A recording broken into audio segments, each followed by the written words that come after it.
Hi friends, எல்லோரும் எப்படி இருக்கீங்க? இன்றைக்கி நம்ம வீட்டில் மாவு தீர்ந்து போயிடுச்சா, என்ன டிஃபன் பண்ணுறதுன்னு காலையிலே ரொம்ப நேரம் யோசித்து கோதுமை மாவு ரவை எல்லாம் ரொம்ப நாளாக சும்மாவே இருந்ததா, அதை அப்படியே போட்டு கொஞ்சம் கலக்கி அப்புறமா ஒரு பெரிய பல்லாரியை குட்டி குட்டியாக கட் பண்ணி போட்டு தோசை ஊற்றி சாப்பிட்டேன்.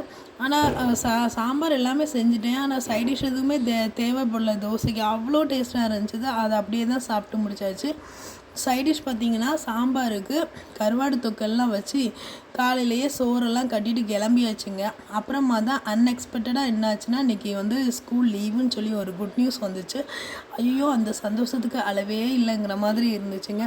அப்புறம் என்ன, எல்லாத்தையும் அப்படியே உருட்டி போட்டு பரட்டி போட்டு மறுபடியும் வீட்டில் அப்படியே தூங்க ஆரம்பித்தாச்சு. அப்புறமா ஈவினிங்காக எழும்பி பார்த்தா ஏதோ ஒன்று செஞ்சு சாப்பிட்லான்னு தோணுச்சு. போண்டா செஞ்சு அந்த கோதுமை மாவு ரவை அப்புறம் மைதா மாவு எல்லாம் போட்டு ஒரு சூப்பராக இனிப்பு போண்டா செஞ்சு சாப்பிட்டாச்சு. மாவு தீர்ந்துருச்சு. அதனால் இன்றைக்கி லீவுங்கிறதுனால இதை அரைச்சி முடிச்சிடலான்னு சொல்லி நிறைய மாவு அரைச்சி நம்ம ஃப்ரிட்ஜில் ஸ்டோர் பண்ண போகிறோம். தேங்க்யூ.